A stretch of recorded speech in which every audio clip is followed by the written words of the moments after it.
Good morning. It is 10 o'clock. It is the 12th day of January 2021. I am your grumpy guide to all things gaming. It's time for this week's game review, and we are taking a look at 2020 Gamma Origins Gen Con Game of the Year. Game of the Year. Teens in Space from Renegade Game Studios, the successor to the award-winning and genre redefining Kids on Bikes. So, what is it about this game that won it Game of the Year? Is it the artwork? No, but hey, you know what I like about this game already? Not a lot, well, I mean, some wasted space for art, but not a lot of wasted space on art. So what is it about this game that won it Game of the Year? Well, there's two things in this game I really like. The rest of the game, it's like stuff I've seen before. So let's first focus on the two things I like about this game. So one of the two things I like about this game, see if I can find it. Again, I just saw it. Now I've lost it. Is the tropes. This is an idea that we've seen a couple times before. There's a version of it in Starfinder. We've got versions of it in a couple other games. You can also call this archetypes, backgrounds, whatever. So basically, you pick your science fiction trope, your science fiction archetype. We've also saw this in the D6 West End games, Star Wars, and some of the other D6 West End game role-playing games. Where it's not really a class, it's kind of like your trope, your archetype, your cliche, you know, like hotshot pilot, crazy old mystic, entertainer, dreamy eye explorer, stowaway kid, cute droid, that kind of thing. So you pick these, and these give you sort of a starting selection of stats and a couple starting skills before you pick anything else. Now, the second thing I like about this game is how much it goes into establishing boundings and establishing Session Zero. Session Zero is something that's so important, especially now with all this, consent and stuff like that. And, so a large section of the game is dedicated to creating an environment where everybody feels comfortable, what lines you're going to cross, what lines you're not going to cross, establishing what kind of game you want to run, what kind of universe you want to run, what kind of characters you want to run, what you're going to be comfortable with, what you're not going to be comfortable with, really developing that communication between the player and the DM. Unfortunately, it goes a little too much into player agency and gives players a lot of ability to just say, no, I don't want to do that. I'm changing the game. I don't want my character to die, whatever. And think little X card tap on table tricks that they can pull during the game whenever the game's not going their way. I don't like that. I don't like the idea that at any point in time a player can just go, no, I'm sorry, and just totally destroy whatever story the DM's telling, and the DM basically has to give up control to the players. That's just, players should have some agency, but at some point there's too much. And they're going even further on that. It gives you all these questions to ask the players and help developing the sort of the whole Session Zero. So you can ask the players things about their, how did the crew meet? Describe some tension between the crew. What bonds the crew? What are the rumors that the crew heard the last time they were in a spaceship?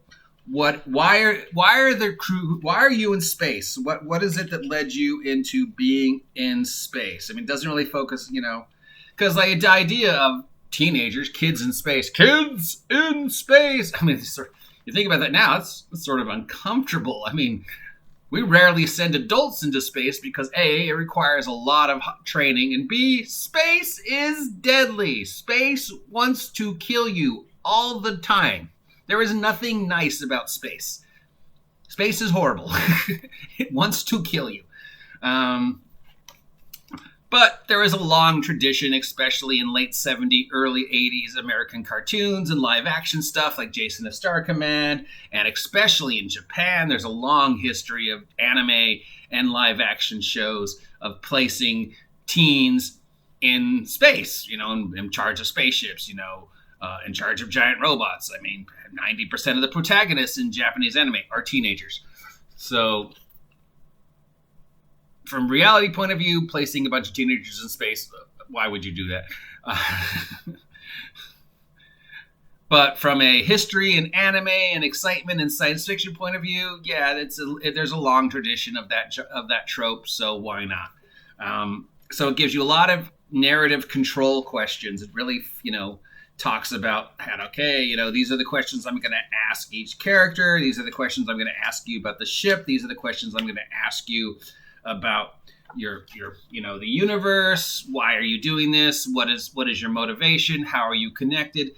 Then we can get into the stuff like weird space aliens and stuff like that and skills. Okay, so now we get to the thing I don't like. And this is the thing that makes me question why this won Game of the Year. Because all these questions are great, and all this player advocacy and session zero stuff is great, but it's not original. It's stuff we've seen before. We've been seeing for a while. We've been seeing it since The Forge. We've been seeing it since Fudge. We've been seeing it since Fate. We saw it in, Powered by the Apocalypse, who did it great. So that's not an original idea. It takes a lot of those ideas and really makes them read better and sound better. There are definitely some points where it becomes a little bit, sanctimonious and flag wavy and don't hurt anybody, which a lot of people like. I don't, but that's just me. I know a lot of people like that, and I know that seems to be the way things are going with the consent and player advocacy and giving players the ability to say no and redirect the adventure. So they took a lot of ideas that were already out there and definitely boiled them down and made them much more approachable, much more like, oh, I can actually understand this now. I can understand where you're coming from.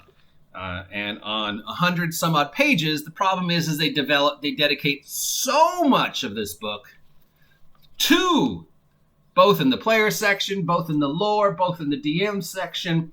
So much of the energy of this book is dedicated to that session zero player advocacy, question and answers, stuff like that, that very little thought feels like it was given to the actual system, because the system is basically Savage Worlds or Cortex. It's D20, D12, D8, D6, D10, D4. You get a certain amount of those. Your good number is D12. Your medium number is D8. Your okay number is a D6, and your poor number is a D4. And if you get really good, you might be able to roll a D20 for a skill. Though actually you don't, bell curve says that rolling a D20, you're actually going to be less successful than rolling 2D6 or 2D8. So the Savage World Cortex system only works in Savage World. It doesn't work in any other system. So of all the mechanics for them to choose, you get 1D20, 1D. That's a horrible choice. It's very little of this book is actually dedicated to system. I mean, there's a lot of information on some example alien races and world building and, stuff like that. But the actual system, the actual mechanics, the idea, it feels very, last minute, very much this is stuff we've seen before and not done well. There are better systems, especially if this is supposed to be approachable to kids. That the just roll whatever dice because you have them system is counterintuitive to like, oh, I can roll 1d6 or 2d6 or 3d6 or 4d6. That's intuitive. That makes sense. But I get to, I can have 1d20, 1d8, 1d6, 1d4. That's counterintuitive, especially if this is supposed to be for kids. Kids don't think like, ooh, min-maxing like us adults do. Kids think 1, 2, 3, 4, 5. So, and because so much of the energy is dedicated to world building and questions and answers, the actual system is very bare bones. There's almost no, information on like gear or stuff like that. And then there's also an improvement point system. No. So it took ideas from D6 West End Game Star Wars. It took ideas from Savage Worlds, heavily, heavily influenced by D6 West End Game Star Wars. If you've ever seen D6 West End Game Star Wars and you go through this, you're like, yeah, I can see where, I can see where you got, heavily influenced by Fate, heavily influenced by Powered by the Apocalypse. Could have been, the actual mechanics just feel so bare bones, so last minute, so like you could have done better. This feels more like a guidebook than an actual system. So on the plus side, I love the idea of tropes. That's something I would love to steal if I was running any idea systems. Like before you pick your character, pick your cliche, pick your archetype. Are you a crazy, Han Solo smuggler? Are you a empathic diplomat? Are you a starry-eyed kid? Are you a wizened old Ben Kenobi? Are you a cute droid? Are you the gung-ho Captain Kirk? Are you a, space detective, space entertainer, space reporter? What is your archetype? And then build your character, pick your weird alien race. I'm a protoplasm. I'm a lizard. I'm an insect. And then pick, a few skills to round yourself out and your technical space stuff, and then just go. I like that idea. I like the amount of work they've done to taking stuff that was already out there on consent, session 0, and the question and answer idea is really great. I mean, we know it's not new, but they've taken a lot of ideas that were already out there, boiled them down, and then regurgitated them into such a way so they're very easy, they're very approachable, they're very understandable, they don't sound too condescending. There are definitely a couple points where they get a little too flag wavy, a little too condescending. But for the most part, I really like the question and answer. It's definitely something I would use in developing a session 0 and developing that character bonds and, what is it that binds this universe together? What is it that binds you? What is it that's making you leave the safety of Starport Alpha and go out on this spaceship that is held together only by, duct tape and baling wire and, risk life and limb in the ultimate inhospitable environment that is space on the off chance that you, get a few star credits or whatever. What is that? So that part is great. Downside, they dedicate so much energy to that the actual mechanics feels a little last minute. Feels like, you just kind of borrowed stuff from other games. And so why is this? What is it about this that has made it Game of the Year? Is it the question and answer section? Because that's got to be it. That's got to be why it won Game of the Year. The idea of the player agency, the question and answer, the character development, the world development. Yeah, it's not the art, it's not the system, it's not the ideas. If you want to see a loving homage to West End Games, D6 Star Wars, $25 is a little pricey for this. But there's definitely a lot of great ideas in here you could borrow and, adapt to any game. There are better space games, definitely. There you go. I went out to look for it because I wanted to see why it was Game of the Year, what the big deal about kids on bikes and teens in space was. I can see what the big deal was. For me, I'm talking about me. I'm not talking about you. I'm just like, I don't need this. It's not original. I've seen it before. Player agency and session 0 is great, but I don't need 90% of a book dedicated to it. The question and answer section is great. The tropes are great. The actual system, you could have done better.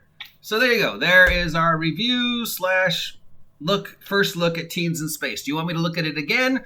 Comment down below. Do you agree with me? Disagree with me? Comment down below. If you haven't had a chance to subscribe yet, please take a moment to subscribe to the OGGM Adventures. Help me hit 300 subs by March and 500 subs by August. We've already wasted 15 minutes talking about teens in space. So I would now return you to your regularly scheduled insanity.